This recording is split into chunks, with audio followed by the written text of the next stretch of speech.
TDP Janasena పొత్తుపై Amit షాతో చర్చించానన్న Pawan Kalyan వ్యాఖ్యలకు counter ఇచ్చారు అంబటి రాంబాబు. ఈ రాక్షస పొత్తుకు బీజేపీని ఒప్పించాలని పవన్ ఆరాటపడుతున్నారని మండిపడ్డారు. ఆంధ్రప్రదేశ్ పరిస్థితులు ప్రత్యేకంగా నేను జాతీయ స్థాయి నాయకులకు వివరించాను. వారికి వివరించి నాకు వేరే దారి లేదు. నాకు రోడ్డు మీద తిరుగుదామంటే కేసులు పెడతా ఉన్నారు, ప్రజాస్వామ్యబద్ధంగా గళం విప్పుదామంటే కేసులు పెడతా ఉన్నారు. ఈ పొత్తుని మీరు మనస్ఫూర్తిగా మీ బ్లెస్సింగ్ కావాలి అని చెప్పి నేను అమిత్ షా గారికి తెలియజేశాను. వారు ఎంతవరకు ఒప్పుకుంటారో నాకు తెలియదు, కానీ నా మొదటి ఆఖరి ప్రయత్నం కూడా ఆంధ్రప్రదేశ్ భవిష్యత్తు బాగుండాలి అంటే ఎక్కడి నుంచి మనుషులు రారు, మన భవిష్యత్తుని మనమే నిర్మించుకోవాలి. నేను ఆల్రెడీ బీజేపీతో పొత్తులో ఉన్నాను, గుర్తుందనమాట, సంతోషం. ఆల్రెడీ పొత్తులో ఉన్నాను.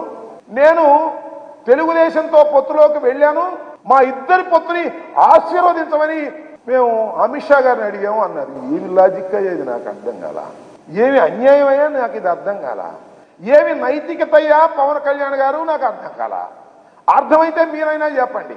భారతీయ జనతా పార్టీ పొత్తులో ఉన్నాడు, భారతీయ జనతా పార్టీ పొత్తులో ఉండి తెలంగాణలో పోటీ చేసి తుక్కుతుక్కుగా ఓడిపోయాడు.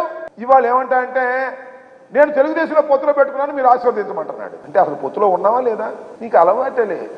రాజకీయంగా ఒకరితో పొత్తులో ఉండి మరొకరితో రహస్యంగా సంసారం చేయడం నీకు రాజకీయంగా కాకపోయినా నీకు నిత్య జీవితంలో నీకు అలవాటే. అదే పద్ధతుల్లో ఇవాళ ఇక్కడ బంధం కొట్టుకోకుండా అక్కడికి వెళ్ళి వాళ్ళతో బంధం పెట్టుకొని ఈ బంధం వారిని ఆశీర్వదించమని అడిగేటటువంటి దిగజారుడు రాజకీయాలు చేస్తున్నటువంటి వ్యక్తి ఇవాళ పవన్ కళ్యాణ్ గారని ఈ సందర్భంగా నేను మనవి చేస్తున్నాను.